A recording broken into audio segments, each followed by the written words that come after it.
The Fantasmagorium is proud to present Money, Murder, and Minnesota, a retrospective and review of all things Fargo. A new season of Fargo is upon us. New for me. This time, it's war. More of a gang Cold War. An uneasy truce with deception around the corner. Jewish gangs, Irish gangs, Italian gangs, and black gangs. The gangs are all here. Anyway, the award-winning Coen Brothers executive produced and Noah Hawley run FX series of Fargo is what we are here for. So let's go. Kat is here. I am Scotty R37, and Steve is making pie. How are you doing, Kat? Good. Now, is this your first time watching season 4? No, I've seen the first 3 or 4 episodes 3 years ago in September, October 2020 when it first aired. Okay. This is my first time. I watched them on Tuesday and loved them both. And I got to stop watching them on Tuesday just because the entire time I was like, if I go back to the computer, I'm going to just keep watching it. Like, I was really pleased with the first 2 episodes. I don't know how 3 goes because we don't get to Timothy Olyphant yet. But the first 2, they hooked me. Well, we got to Timothy Olyphant already. Just at the very end. Yeah. He doesn't get to say much. He says, "We move," kicks in a door, and you don't even get to see that. Next time on Fargo. I do at the very least remember what happens with that. Cool. Okay, so no spoilers for that, but for spoilers for episodes 1 and 2. Yeah. Great. Do you want to go over the general cast? Let's see if I even know all the names. There's we have Chris Rock as Lloyd Cannon. Yep. We have Glenn Turman as his right-hand man, Dr. Senator. Dr. Senator. Love we it. Have Jason Schwartzman as the new head of the Fada crime family. I can't remember what his name is. Fada. The guy's his name. Yeah. And then he has a brother, was it Gusto, I guess is his name, or Gaetano, or Fada. I don't know who plays him. Oh, Gaetana. Yeah, Gaetana is the younger brother, but way bigger. What an oaf. I don't know that guy. I don't know the actor's name. Yeah. We have Rabbi Milligan, played by Ben Whishaw. Oh, right. Yes. The young Rabbi Milligan. I was happy to see him. Actually, the entire cast so far is so eclectic. We have Jessie Buckley as a serial killer nurse, Oretta Mayflower. Or is that her first name, Oretta, or is it just Mayflower? Yeah. Let's just go with Mayflower. And then we have, I don't know who the actress is that plays the sister to the funeral home's wife, director, person. Oretta, that's the one who's Oretta, the one who breaks out of jail. Right. And then her friend, who calls herself the Native. Don't know who she is in terms of like the actors. I don't know who plays the funeral home director and the wife. I don't know who plays them, or I don't even remember what their names are because they're kind of, this season so far is a lot of bland, forgettable characters. So it's like and the ensemble is so huge so far that's like I literally can't remember anybody's name. Okay, well, maybe we can piece it through the plot instead. Yes. Let's in order of appearance as opposed to making it too tough, because you're right. There's a tossed salad, a mosaic, a melting pot of people. Yes. So the show begins. Oh, before we do get into the plot, I do want to say hello to Do the Evolution. Thanks for being here, man. Yes. Sorry, I wanted to talk to Kat for a second at camera 2. Leave me alone. Hey, but thank you for being here. Lemon Pie says, "Hey, Kat, Scotty, Lemon."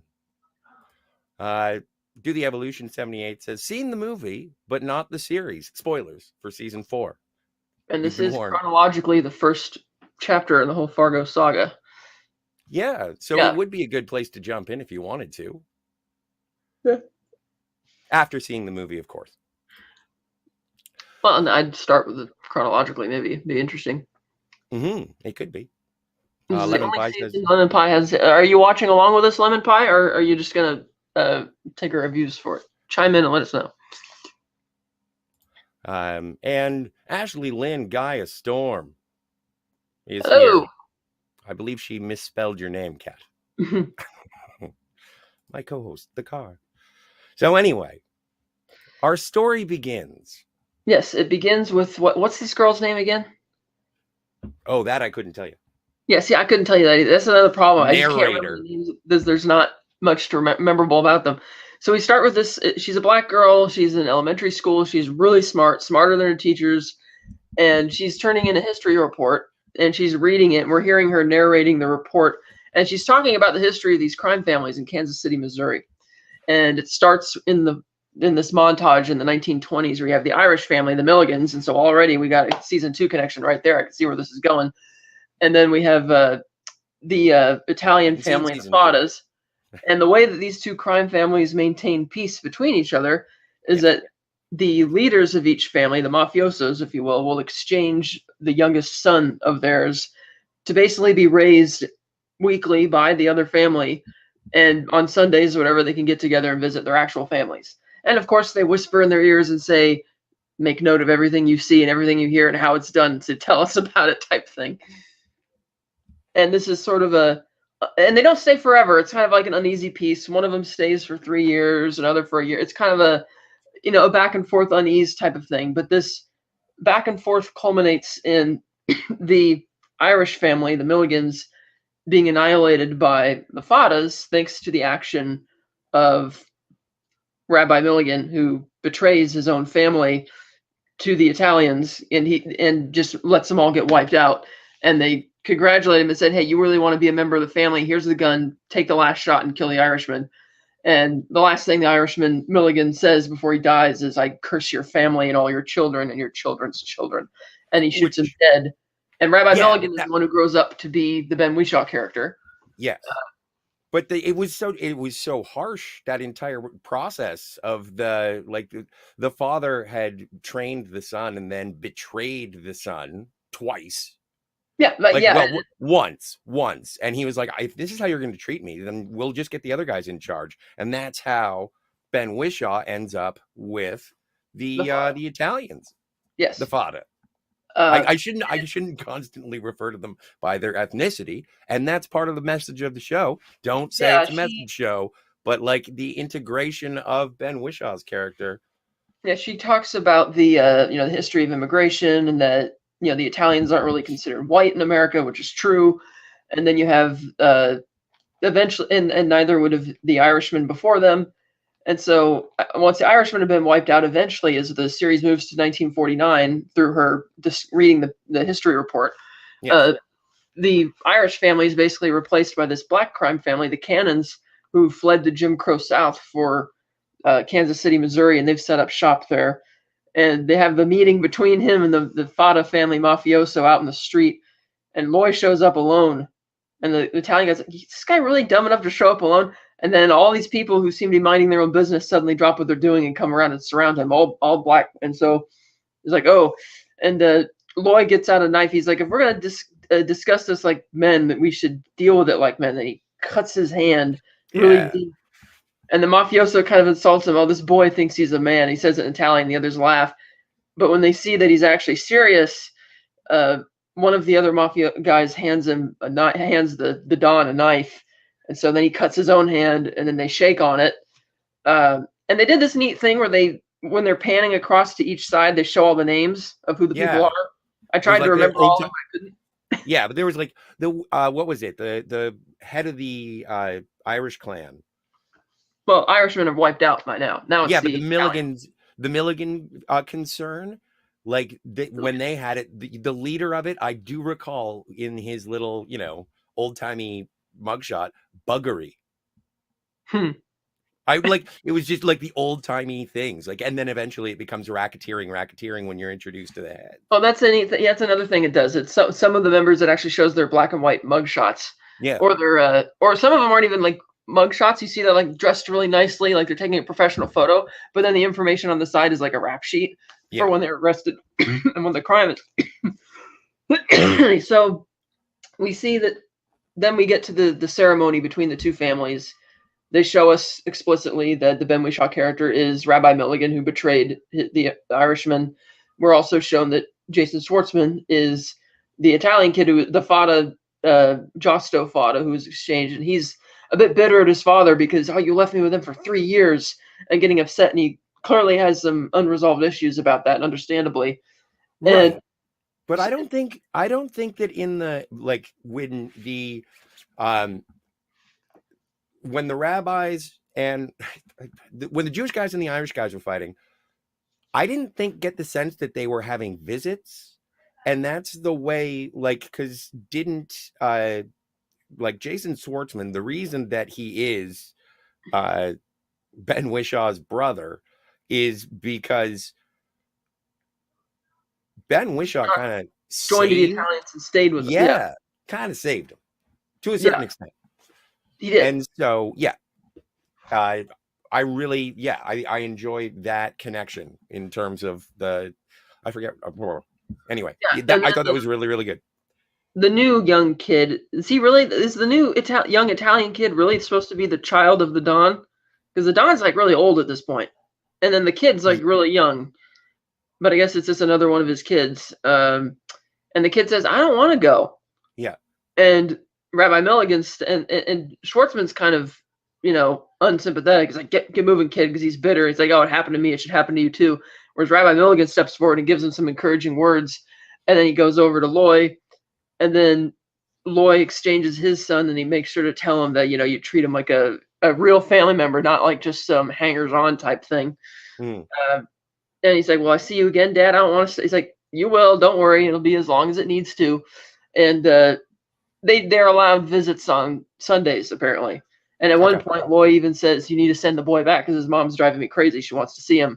And you can even see in one scene that the mom's kind of resentful of the fact that they have the new Italian kid living in the house with them, even though he seems to be getting along with Loy's other children very well and adjusting to the life reasonably well. And whereas Loy's son does not like the fact that he's living with the Italians at all. And each time he sees his dad, he's like, come on, when is this over with? He's like, it'll be done when it's done, whatever. So, yes. So I think that it is very well established that the balance of power is like, you've got to treat these boys well. Yeah. Or else, like, if you don't, they're going to turn on you. Right. And that is a lesson between the two families. And that's what they're attempting to do. So it's a very delicate balance, like, to keep everybody happy. Some bizarre happenstance could occur, and it could just throw everything off. Add a little agent of chaos, and you get a Fargo. And I love this because I already think I know the fate of the Rabbi Milligan character. And we're only one episode into this. I think I already got it from the season 2. It's not a puzzle for me. It's not a puzzle. This one is a puzzle because I know what the season 2 connection is. I just don't know how it's going to be how exactly they're going to connect the piece, but it's got to be through the Rabbi Milligan character, so I can't wait to find out. I haven't seen season 2. I don't know if they're so, like, even if they start throwing in stuff from season 2 for me, it'll be something to look forward to when I watch season 2. Yeah. I'll be like, don't tell me about it. Don't tell me about it. You'll get excited. Yeah. So so one day, hey, Daniel's Hot Topics is here. Cool. So one day the Italian mafioso is riding in his car, and they get to a stop sign, and there's school's gotten out, and this lady's the crossing guard comes out, and everybody's waiting, and they see that Loy's guys are standing on a street corner. They're coming across, and the guy stops right in front of their car, lights a cigarette. Well, at first they think he's going to pull a gun out of it, and they're getting really nervous, but then it turns out to just be, he's just grabbing his cigarettes and lighting it in the crosswalk. Probably a deliberate action to be doing that right in front of the mafioso's car, though. And the mafioso's like sitting in the back of the car. He's kind of wheezing, and they can't figure out what's wrong with him, and instead he just farts like really loud. And they unroll the windows, and they're freaking out. But throughout the whole scene, they kept cutting away to these two kids who were playing like cowboys with cap guns on the grass.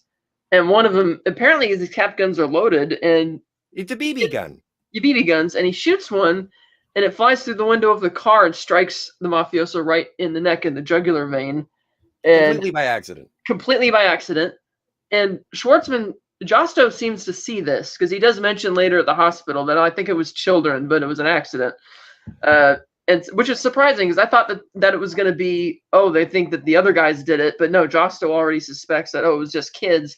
And he strangely doesn't seem to be upset about it, even though he seems to be a guy who's very prone to anger, but he's kind of okay with this, and so they go to the hospital, but it's a private hospital, and they won't let him in because they're Italian. And Rabbi Milligan's like, we need a doctor right now, otherwise you'll have us to deal with. And then the guy who runs the hospital comes out and he's like, no, we're not having your kind here, blah, blah, blah. And they threaten him more.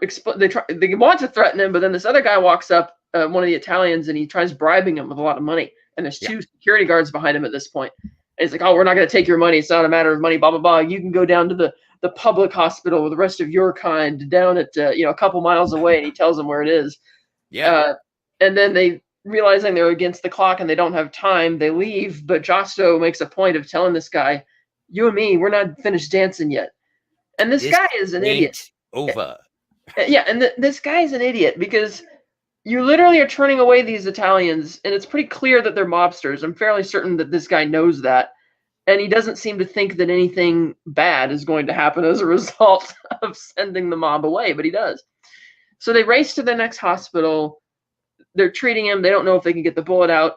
Josto doesn't like that the doctor is like either Indian or Pakistani or something. I'm sorry, I don't know exactly. We didn't hear what his name was. Yeah, we didn't hear what his name was, so I can't tell you. But Josto's being racist towards him. He's like, well, can't we see a real doctor? And he's like, oh, I assure you, I'm as much as a real doctor as anybody else.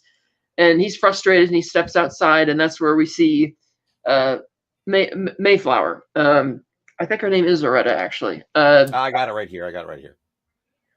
Oretta.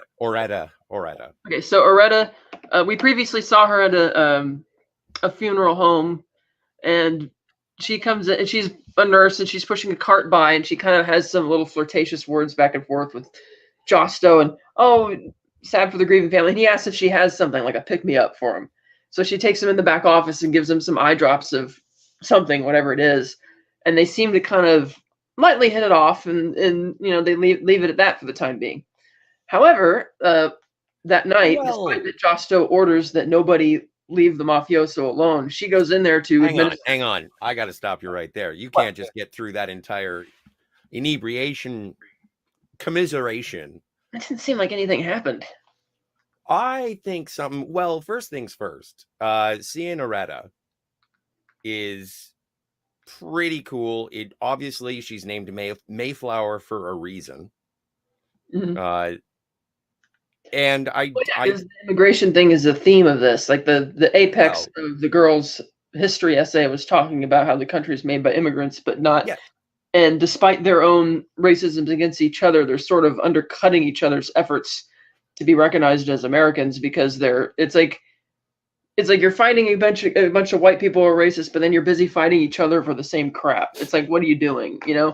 And so her being Mayflower, come over on the Mayflower type thing, because she's like the whitest of the characters in the show, of the main characters so far. Which is interesting that you should bring that up, because she is our real only tie to Minnesota or Fargo, at least geographically close.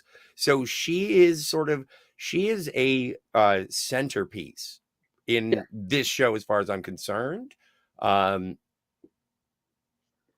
she's New Malvo.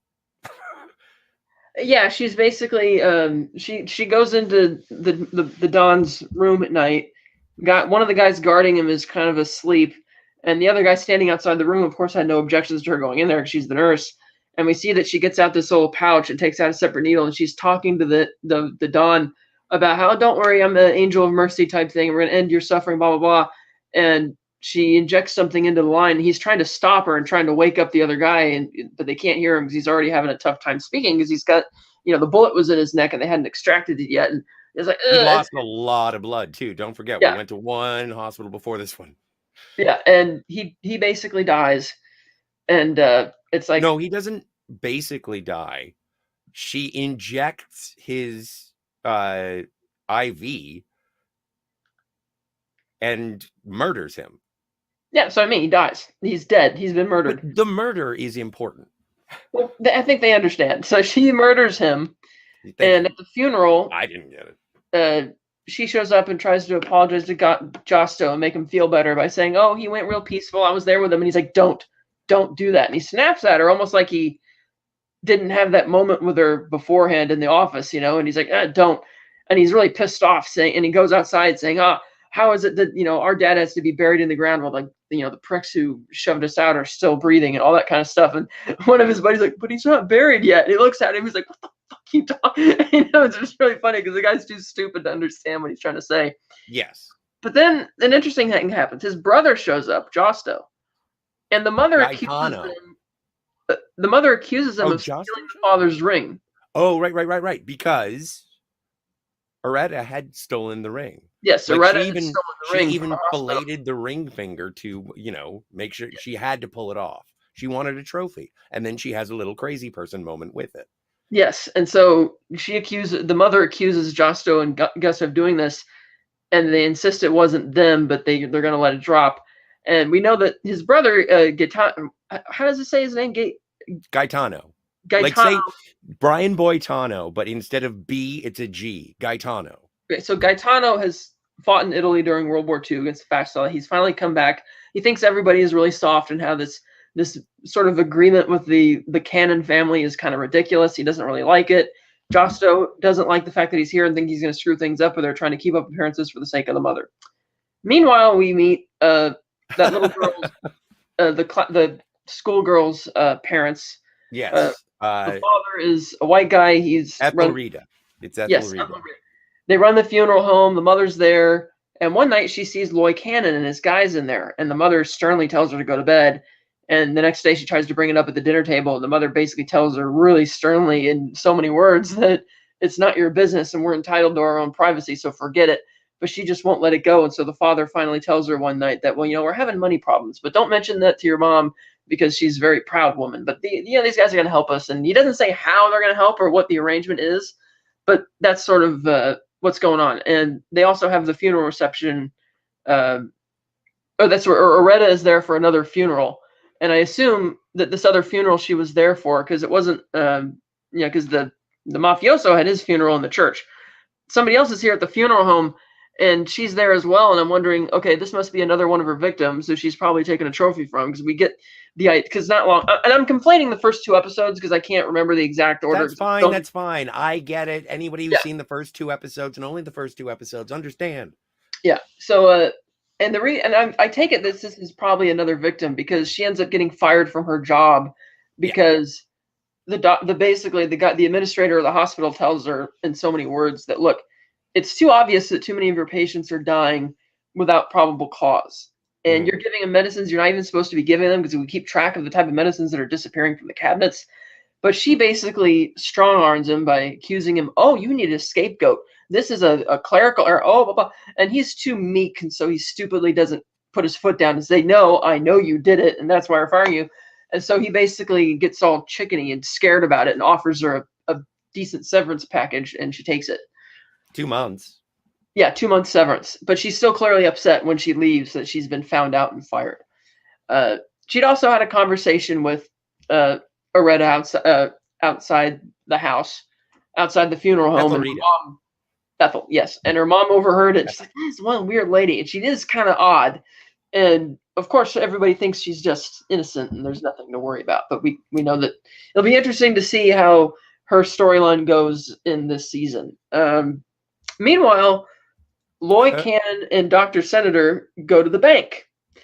And they propose, and this is one of my favorite scenes. This is awesome. This is so awesome. So he goes into the bank, and you have the whitest ever simple-minded bank manager, timid guy with little glasses, balding. And you know me. No, he's not you. He's much less than you. He's less than that. So yay! It's a compliment. Thank you. You know who reminds me of? This guy reminds me of John Fiedler, the guy from 12 Angry Men. One of the guys. One of the jerks. Red Jack. He was on Star Trek. Yeah, the timid guy with a small boy. He kind of reminds me of this guy. So he's sitting behind the desk, and Loy Cannon is proposing a credit card. And he says, this is how it works. People understand that realistically they're probably not going to be rich, but what they want more than being rich is to look rich. Like a guy wants to take his girl out for a lobster, but he can't because he's only got $2. But this card, he can go and they'll take it anyway, and he could pay for it later when he gets the money in his account. And the bank manager's like, and how else does this work? well, you just we get money out of it by accruing interest for however late they are in the payments, because people are just going to get addicted to this idea of being able to buy anything they want because it'll be accepted everywhere. And he says, well, what do you need me for, sir? You already have your own bank. And he's like, well, because we need your bank to get access to the white businesses, so that way we can then go national. And then he looks over his shoulder, the bank manager, at the people in the lobby, and he looks back at him. He's like, sir, the people that come here, the fine people, our hard working class people who work really hard and take a lot of pride in what they do, they're not going to spend money they don't have. And he almost laughs about it, how ridiculous he thinks the idea is. And he's like, oh, well, maybe next time we could do some business with you when you find, when you want to find out, and if you come up with a better idea.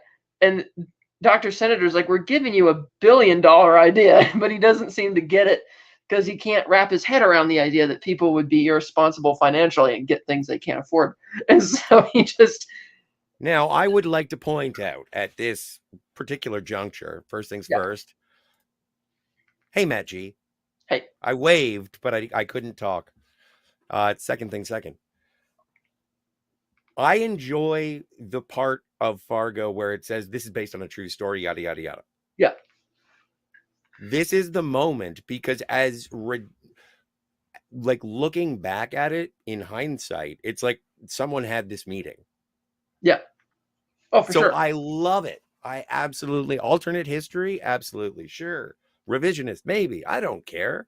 It's like when Scotty invented transparent aluminum. It's like, yeah, no, it was totally Loy Cannon.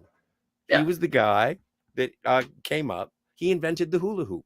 And again, bringing it back to the Hudsucker proxy, which is about a guy who shows up and tries to sell the hula hoop, and it's just a circle. That's the only thing you can show them until you make it and work. And same thing with this credit card pitch. It's great. It's a beautiful pitch. I'm a Mad Men fan, and this is a great pitch. So he goes home empty-handed. Meanwhile, we have two women. It's racism. What? It's racism. Yeah. So meanwhile, two women break out of a prison in a clear photographic homage to Shawshank Redemption, climbing out of the sewers. You see the old prison in the background, and these two women are celebrating and rejoicing. And they go to the funeral home because the sister of one of them lives there, and they're invited in. And the husband wants. Yeah. I do just want to, and again, we're going over this because these are the first two episodes, and these are things that are going to be things that I notice as we move forward. But even the title sequence with like the view of the like vista, the background, like the first episode is how long is that intro? 20 minutes for the background. They narrate the entire history between the mob families and that. Yeah. And then it goes Fargo, and it's like the skyline of Fargo, like it's a snowy Minneapolis town. Yeah. Anyway, well, North Dakota, City. Minnesota, Kansas City, Missouri. No. But I mean, within as it's panning out of this heat, sweat-drenched heat, it is showing a cold cityscape as if Fargo. So I enjoyed that as an introduction. And the reason I bring it up now is because when it does sort of do the, in the second episode, yes, it goes to, I'm just admiring the opening font. I apologize. The titles impressed me. Yeah, so these two women break out of a prison in Shawshank Redemption style. True. They rejoice. They go to a funeral home in Kansas City because the sister lives there. Mm-hmm. She doesn't want them to stay there. But the husband's like, oh, we could at least serve him coffee. And I'm like, okay. We see that her friend, who she refers to as the native, is like really hyper, kind of almost like a Looney Tunes a bit. And the other one is more or less on the level and says, well, we heard you were having financial trouble and thought we'd come and help. And she doesn't want the sister's help because this is going to exacerbate the problem. No, we got it taken care of. And the scene is sort of shown from the perspective of the daughter, Ethel, who's listening in from the stairwell. And so that's sort of that they're still allowed to stay there because the husband kind of like, we can let him stay here. So we haven't heard exactly how that's going to happen yet. I know how it's going to happen, but for the interest of the show, we haven't been clued into what that's going to be yet. Meanwhile, Josto Meanwhile, no, nothing. Keep going. So meanwhile, Josto decides to take revenge on the administrator of the private hospital by arranging a drive-by shooting. But the shooter says, "I think I got him. I don't know really. I'm not really sure." Like, what do you mean you're not really sure? And of course, the guy lived. And the detective shows up, and he's pretending to take notes. And But the benefactor of the hospital. Oh, right, because that's when we find out about the cop. Right, the cop shows up, and he's pretending to take notes, but he's just doodling in his notebook. And the guy's like, "Hey, I'm not a bigot, but we have to have there's a certain class of people we have to serve here." And it's like, wow, that's the most tone deaf, ridiculous thing I've ever heard. And so, but in 1950, I'm pretty sure it was a reality. Right, but he says specifically, "I'm not a bigot, but I'm a bigot," is basically what he says. I don't know. Well, it is what he says. He's like, "Oh, I'm not." No, it is what he says. I'm trying to dissect the interpretation of the because this is what I've heard, is that it's a very divisive season for these reasons. Yeah. And so, is it because they're using Fargo language in a Fargo show that you're upset? That there's some sort of commentary on human? And I'm not saying you. I'm just curious, as we move forward through this, do you find it anachronistic for that person to say, "I'm not a bigot, but I'm a bigot" in 1950?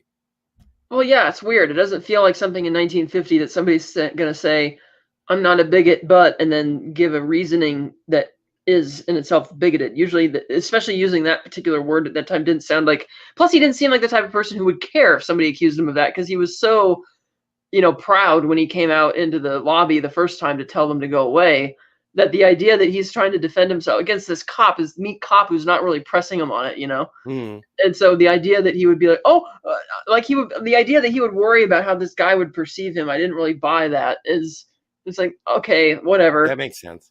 So the cop says, "Well, can you get with a sketch artist maybe, and we'll get back to you?" And he's like, "Okay." So the cop gets up to leave, and the door's kind of locked or whatever from the inside somewhat. And he starts banging on the door, knocking. And the guy's like, "You could just twist the knob like this. Like you don't." He has OCD. Yeah, and then he says, and the guy turns to the nurse standing next to him. The administrator's like, "Is this guy a retard or something?" Like, not really understanding it. And he does say that. And it was a brilliant usage of the word. And that's how he pronounces it too. He says retard. He doesn't say. He says retard. That's how. Yeah. I feel like Milhouse from The Simpsons. That's what I say. So he leaves and he goes straight back to Josto, and we find out that, okay, he's on the take. And he's like, "Look, you can't just go around killing civilians." He's like, "But this guy threw us out on the street and practically killed my father by virtue of not serving him. He could have lived." And he's like, "But if you're going to do it, you can't leave him alive," which is funny because the cop's like, "Oh, you can't kill him." And then he says, "Well, basically you can, you just can't leave them alive." It's like, what? Like, "Oh, don't kill him, but yeah, you should kill him." And so that was another funny kind of contradiction there in logic. And so he's like, "Well, it wasn't supposed to happen." Josto scolds the guy who was supposed to have killed him again. Meanwhile, Dr. Senator and his goons decide to go into the slaughterhouse. They don't decide to go into the slaughterhouse. There was an agreement between the fathers and the cannons. I was going to get to that. He goes into the slaughterhouse, and without warning, he just takes an axe and smashes it into one of the Italians' hands and tells everybody to get lost, and they do. Well, then this guy decides, "I'm going to go get Gaetano to deal with it," because he apparently thinks Josto's a softie, and even though Josto's in charge of the family now, he would rather go get his brother to deal with it because he knows how his brother's going to deal with it. And so his brother shows up, and Dr. Senator is talking a lot, and the guy, I can't remember this guy's name, but he's one of the other right-hand men of the Italian, the tall, thin guy. And he's like, "See, I told you this guy likes to talk a lot." And Gaetano's listening to him as Dr. Senator's explaining that there had been arrangements between the Cannon and the Fada family that they would be allowed to take this in, or take over this business. And how it's you have to, how we respect business here, and you want respect, you're going to have to earn it, and hands out wanting him to shake his hand. And Gaeta's like, "That's what's wrong with you Americans. You're so soft." And he tells him about, the war when he was in Italy fighting the fascists, or fighting against all this. And he doesn't really respect these people at all. And the elephant in the room, of course, is, well, you talk about respect, but you walked in here, just smacked a guy's hand with an axe without saying anything. And now you're trying to talk to me about respect. And so Gaetano just sucker punches this guy the other guy behind Dr. Senator. And he says, look, tell you what, I'll talk with my brother and we'll see if this arrangement is true or not. If it is, okay, I'll come back. And he gets out of the chair and gestures to it, and you can have your little seat back. But until then, he sits down and props his feet up on the desk. And throughout this conversation, you hear a couple gunshots. Like when Gato says something, one of his guys presumably, shot one of them. And then when Dr. Senator said something, one of their guys presumably got shot. And so it's like they're building up to what you think is going to be a big shootout. But instead, Dr. Senator accepts the offer or the explanation and leaves. And later at dinner back home, Josto walks over and looks at Gaetano, and he's not happy about this transgression. And Gaetano clearly doesn't care. So that's creating problems. And then in walks this guy. This white guy, and is having his daughter engaged to Josto. And once the daughter steps out of the room, it's clear that from what the father says, that this is just a business arrangement so he can get higher in political circles, which is interesting to say because I guess he feels he wants the Italian vote and that'll help him. And he's like, oh yeah, and like I really love your daughter. It's like it's a true love thing. And he says, but let you know, I'm going to be pumping her full of babies. Twice on Sunday. Yeah, twice on Sunday. And you could tell that the father doesn't like the idea that this has to happen, but he needs their votes. And I don't think they mentioned what his position was, did they? Like what he's running for? It was like congressman or something. Yeah, so it's like they don't really mention what that's about. Meanwhile, Aretta Mayflower bakes a pie. And she takes the pie across the street to the funeral home, locks on the door, runs back across the street. Wait. And I'm like, don't do it. And they picked up the... If you are like not worried about spoilers, ladies and gentlemen, because we already told you spoilers before. So Aretta Mayflower is making a pie because she just got 2 months severance and she's helping out. And she expressly says that Ethelreda is going to be her new project. Yeah. Which is interesting, terrifying. Yeah. She does identify, like when introduced to the funeral home director, owner, landlord, master of the house. Oh, that's not a good way to say that. But that is his daughter. His daughter is black. His wife is black. And it's a white man. And she identifies it and says, oh, yeah, I can see the coloration or something because it's like, this is my daughter. Okay. So I thought it was interesting that she took it very clinically as opposed to socially. Because, well, whatever. So I thought that was fascinating. She is a very clinical person, very weird, very Minnesota nice. Mm-hmm. She's exceedingly Minnesota nice. And so she decides to make a pie. Says that she's going to make it for Ethelreda. And peels the apples while also cutting her own fingers, making the apples like bloody. Mm-hmm. Not a lot, but something that a normal person would be like, well, now I can't use these apples. Right. And continues to make it and then what's the chemical that she puts into the pie? I don't think it's... Catch the name. I just knew that I was interested because when she said she's going to make Ethel her project, at first I thought maybe she would try and murder the parents and then maybe had some ideas for Ethel. But the fact that she says, I'm making the pie for you, even though she didn't hand the pie to Ethel, she just left it on the doorstep, knocked, and ran away. Yeah. It's like, maybe, because it's another thing. So maybe she just wants to kill the whole family because technically anybody could eat that pie in the house. All three of them could potentially eat the pie. Oh, no. Unless it's something that's not fatal. Maybe she just wants to get her, debilitated for a while. To do whatever she wants to do. And that's kind of odd because, again, as her former boss hinted, she's been killing patients left and right for quite a while now. And had previously had employment where she had been leaving or run out of other hospitals for doing this. And so it is curious to see, because I think it's a safe bet that Ethel's not going to die anytime soon. I mean, the series just started and it very much started with her as narrator. So I don't know where that's going. I still think there's something to be said about her little Aretta's back and forth with Josto. I think that will perhaps go somewhere. But she runs back across the street. The father opens the door, sees the pie, is like, oh, okay. He's innocent. He kind of takes it in. And then we see a car parked across the street, and it's the red car, which was the symbol of this, the emblem of this season, if you will. But for some reason, it wasn't. It carries over on some of the streaming services. It's just the front, the grill of this car. And we see Timothy Olyphant get out, and I believe he's a U.S. Marshal, and he's accompanied by that same detective that we saw interview the administrator of the hospital, as well as a whole posse of cops, and they start swarming the house around the sides, and then he kicks really hard on the door, and that's where the second episode ends.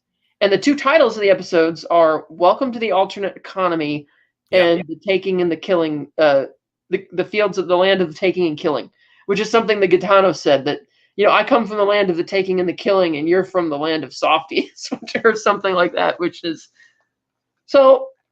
Narratively, I feel that the ensemble's too big off the bat. Not all the characters are that compelling. It's like a pretty straight up mobster drama. It's like, okay, you have this unique thing where you exchange sons for a while. We see that doesn't always work out, as in the past with the Irish family getting wiped out. Loy Cannon's trying to get a credit card thing going for finances. Josto decides he's going to honor his late father's previous business arrangements. You have the kind of admittedly bland one-dimensional character of Gaetano come back from Italy who's, I'm mad, I'm going to stir up trouble, that kind of thing. Well, no, he's not coming. He's coming back because his father died. Right, but he's not going back to whatever he was doing before. He's staying there, and he wants to stay there and deal with what's going on. Because he's not a fan of how Josto is running the family, clearly. He feels that his father has not yet been avenged. Exactly. He wants to deal with that. And he thinks that Josto's too soft to do that. Yeah. But that seems like motivation to me. And I didn't really care much for the Ethel thing. It's like, okay, you narrated a history report about an immigrant. It's like, okay, not much there. Areta, I'm finding interesting, but I'm wondering. Wait, hang on a second. You can't just keep going. You can't just make a point and then expect me to. Well, all right. Well, I'm not typing. I can't keep up. Why? I think that Ethel is a fine character. I think that it is interesting that this is based on a true story, and then we hear a high school new history report. This is the world of Fargo. Yeah, I just don't find her that interesting. It's like kind of like, oh, why are these guys here? And she keeps pestering him. It's like, well, your parents said not to worry about it. Maybe you shouldn't pester him about it. Jason Schwartzman, Chris Rock, Dr. Senator. I don't know the actor's name off the top of my head. Glenn Turman. And that's the fella. And Jesse Buckley they're all fantastic. I am engaged in their families and their worlds. I like Chris Rock. I like his character, Loy Cannon. And I'm intrigued by Areta Mayflower, even though she's a psycho. But not an entertaining one per se, like Valvo or Fargo, but it just, I don't know. So far, there's nothing. It feels like a very generic, gangster story that's a bit far removed from the whole Minnesota nice Fargo culture of the previous seasons. It only takes a dab will do you. A little Minnesota nice can throw an entire ecosystem off. But the thing I like about other seasons is that they don't have these huge ensembles, and each character is very clearly defined. This one, like, they literally had to have shots where you have all the names written in white as they're panning around to try and make you sure you can keep track of who's who. It's like when you have that many characters, it's like that starts becoming, I feel, a little bit of a problem. Now, I was curious about that myself because I was like, seriously, do I have to go back and pause this? But there are people on both sides. There were very good people on both sides. There were people who didn't have those descriptors over their heads. And I was like, why doesn't that guy get one? And I was like, oh, he's an extra. And it's like, no, he just hasn't done a crime yet. Yeah. So it's interesting to see that delineation as well. Like, I don't know. I think that this is, and if the story falls apart and everything goes tits up, then so be it, Jedi. But like, so far, this is an engaging, like, this is almost, as a good friend of ours he likes Knots Landing. This is like Fargo Knots Landing. I don't know, because Knots Landing is a soap opera. They have all sorts of ridiculous plot twists and things to keep you engaged. This one, we don't know. You've only seen the first 3 episodes. The only advantage. I'm saying of the first 2 episodes, it's like 2 hours of content, and there was barely anything there that I was super intrigued by. but and I appreciate that it wasn't. Like the other seasons all hooked me I right off the bat. I This, thought it was stylistically. Thanks, third time. Stylistically and performance wise, I am happy with the first 2 episodes of a 10-hour movie. okay. Like, I'm okay. This is great. Thanks for letting me know. Let's get. I know we got to deal with Timothy Fantastic, Mhm. and I'm intrigued by and then his we'll see character. where we go from there. I am Sorry, intrigued by his character, and I am intrigued by the two escaped convicts. Uh, they they are. are an X Factor as well. They kind of remind who they remind me of is John Goodman and that Forsyth fella, John Forsyth, maybe from Raising Arizona. Like, these end up being Coen Brothers reference movies. Mm, Like, you look for the homages and something about this. There's always something that it reminds me of other Coen Brothers movies. yeah. Uh, yeah, I got a bit like aesthetically and story wise. I got a bit of Miller's Crossing. I feel Oh yeah. in terms of that. Even though the big Miller's Crossing reference will be saved for season 2, but I Well, do like. I like so I like certain aspects of it. It's just that the bulk of it so far is okay. I like your convicts. I like the Timothy Oliphant. I'm pretty sure. Well, I do know what he's there for. Uh, and Aretta, I'm admittedly curious because I didn't watch enough episodes. I think the reason I stopped watching it was, as I discussed with you with season 5, the sheer amount of commercials that FX has. It's like I would rather you have the same amount of commercials in a regular show, but just have them be longer if you need to have more of them. Like, don't break it up to have one scene, stop, scene, I stop. know. And when it's a It's show that's so not, annoying. and so when it was a show that wasn't engaging to me, and it was just like stop, stop, and it starts at 10 o'clock at night, and I'm like, it's like, oh god. So I bought the season on Prime Video for free because, or not for free, but digital because Sure. it had been 3 years since the season 3 DVD came out, and they still hadn't put it on Blu-ray. It's like, well, they're not going to put it out on Blu-ray. FX does that. Later seasons of their shows, they do not put out on Blu-ray unless they're big time sellers, and it's unfortunate because this show is shot in HD. So I just got the one for Amazon Prime, and I told myself I'll binge it when it's over, and I just kind of didn't get around to it because I was like, do I want to sit through the first 3-4 hours of this show again to catch up on all the minutia? And I didn't. But for the purpose of this review show, of course, I will. But like I said, I can't remember most of these main characters' names, and that's a Nobody's paying problem. you. Hmm? Nothing. Continue. But like I said, I can't remember most of the main characters' names, and Well, uh, and it feels diminishing to refer to them as the actor names because they did, like, I think that their characters are great, but there are a lot of names. right. And a lot of them are uncommon. So it's a Coen Brothers thing. You got to find out. And that's why it's interesting. This is something that if I were more invested, and we'll see if I do, maybe this thing is going to rock my socks. Only first 2 episodes. I'm engaged, but yeah, I don't think I'm ever going to go back and rewatch the gang scenes to see the different crimes. Like, I'm not that invested, and I Yeah. don't really care. It's an interesting touch. I enjoy the special effect, but I think it's I stylistically, fifth time. Um, yeah, I think I'm engaged visually, and I like the people who are in it, and it looks like an engaging story. I was gonna say, and I didn't, and I'm not going to, but I was gonna say it's almost like that. It's almost Shakespearean, just with the betrayal of the father to the other family, and then being one of the, who knows where it will go if No, you see, Rabbi Milligan is going to be if the that had olive branch. if that had been the focus of the story, the sons and the exchanging and how they're great, like that, I thought would have been a great single episode to open with.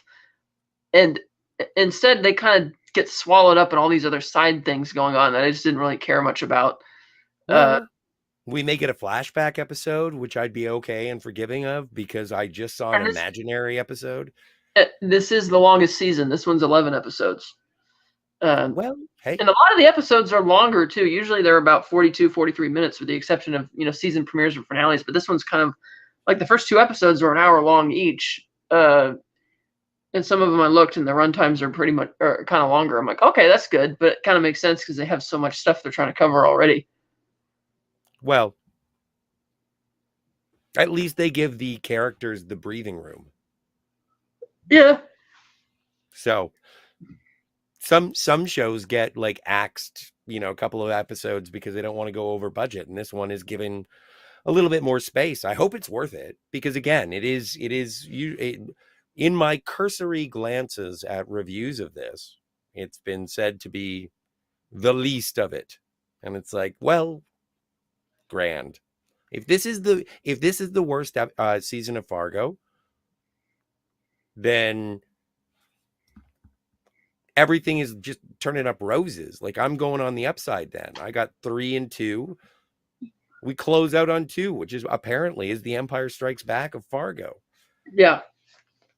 So, and it's interesting because season 2 is also about like a mob war between one family and then a corporate version of, a mob. And it's like, so it's like you're kind of it's like you're having the story in a sense be the same type of story. It's another mob war type thing.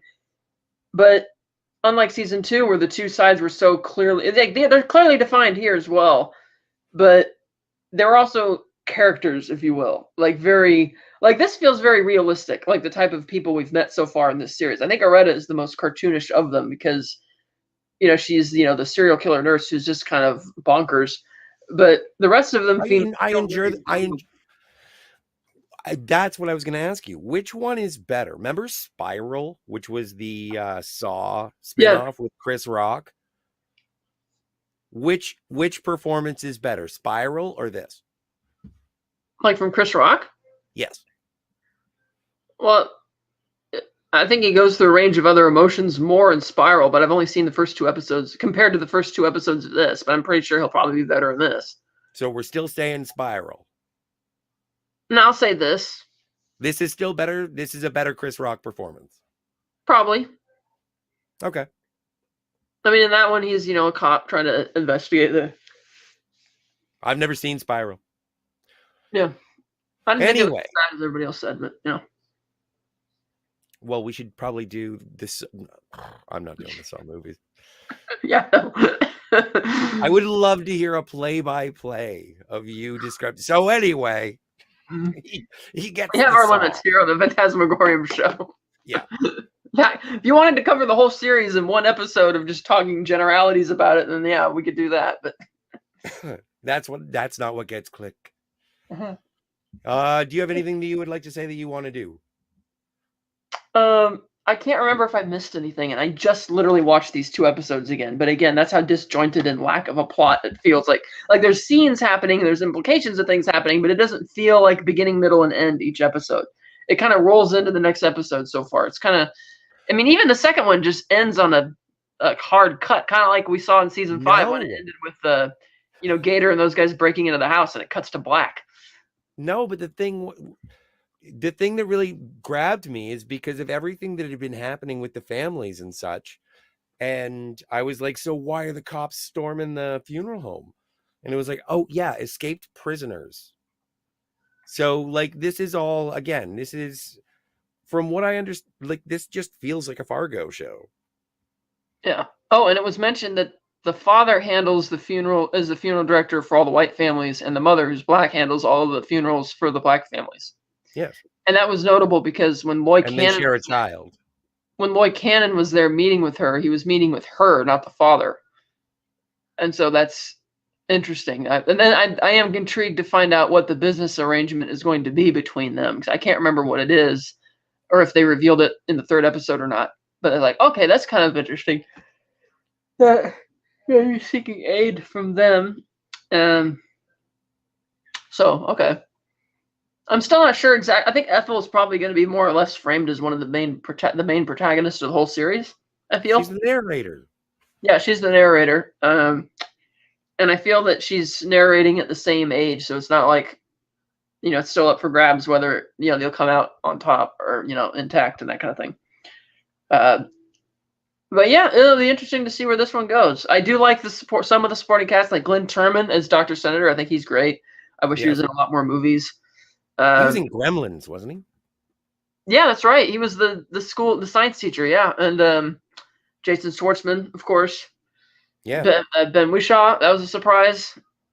Of course, Chris Rock, great and everything. So it'll be yeah, I think that's about it. I wish I had more to say about it, but I also don't mind that. I mean, I imagine this season may have been difficult for some more, other more younger members of the audience because of how racial everything is in terms of the lingo they use. I know. Because they're just throwing it around so much, and that gets back to my overall argument that the same argument that Ethel was making in her history report, where she's summing up the idea that these people really shouldn't be enemies with each other because they have the same mountain to climb in this country, and instead they're spending time fighting each other rather than teaming up against the people who are the real bane of their existence, like their mutual enemies, so to speak. And instead, they're being petty against each other.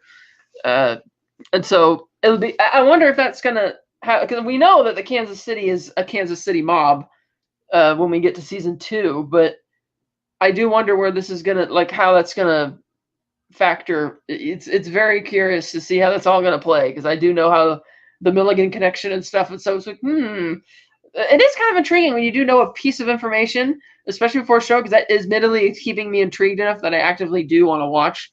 I almost feel like I want to binge it right now, but I'm not going to do that because we're going to review it 2 at a time every week. That's right. Thank you. And I appreciate that very much for your restraint. I know it's difficult to do in this day and age. Wait. But I have to. Like, I watched it too early, so I was a little foggy. Not for the usual reasons, but they didn't help either. But yeah, you for me, the only person you probably said Jessie Buckley, but I can't stop saying Jessie Buckley. That's right. I really enjoy her performance. She is, I guess, American Allison Pill. Well, like mentioned, she's like aside from the bank manager, who was only a minor character, she's like the whitest person of the main characters in this show. Yeah. And she's, of course, named Mayflower, and Oretta Mayflower.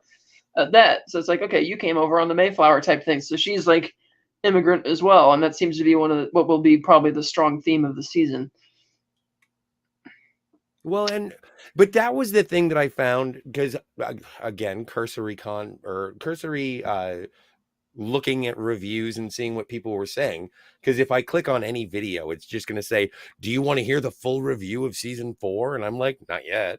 Yeah. But like, I look at it and it's there seems to be a racial element about it and the way that people are addressing it. But so far, everybody in this show, every group has been segregated and is racist. And yeah, that seems to track for 1950 for me.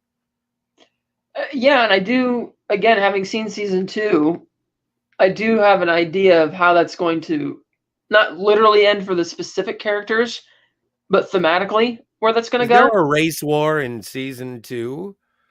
No. Oh, okay. It's just that, like, yeah, you have the crime family from Minnesota, and then you have a very corporate, racially integrated Kansas City mob. And I do wonder, with it being so corporate, it's like, so it's because given what I saw season 2, it's like, granted, this is 1950 and not 19, and that's 30 years in the future, but I don't get the sense that either family will completely triumph over the other, but I don't get the sense that they will completely annihilate each other either. So it's kind of interesting to see how that's going to go. But that part, but it's more intriguing because I've seen season 2, and maybe that was part of the point. Clearly, this was a jumping off point from that. I don't want to toot my own horn, but I do. I really do. My intro says a new season of Fargo is upon us. This time it's war, more of a gangland or a gang Cold War, an uneasy truth with deception around the corner. And then I list off everybody who's been involved in this. So yes, I can understand how that would make a very good corporation. Just it makes sense, and especially with time and pressure, and you can get a diamond. I don't know who said it, but it wasn't me. I'm ripping it off. Anyway, where are you at on the internet? Oh, wait, no. Yeah. Well, no, I was going to say, well, I don't know. Do you have anything else? You said nothing. And I said Jesse Buckley. You said you were done. I was Yeah, going to say, I was going to shout out the chat and then see where your internet was. yeah. Shout out the chat. I'm Slice. I'm on Letterboxd and Instagram and YouTube at Slice Snide. And you have, oh, and yeah, the X. Yes. Oh man, I have an account, but I never really use it. Should I keep tagging you? Yeah, go for it. I'll check it. All right. All right. Check up. Anyway, thanks to Do the Evolution 78. Pleasure to see you. Lemon Pie, Lemon, Ashley Lynn, Gaia Storm, Daniel's Hot Topics, and Matt G. Don't forget to like and subscribe. No comments? Well, no, we read them all. There was waving. Okay. That's about it. We're done. So if they're, I don't know. Oh, my stars. How about we give you 2 weeks or 2 months severance? Oh, yeah. Great. I'll take it.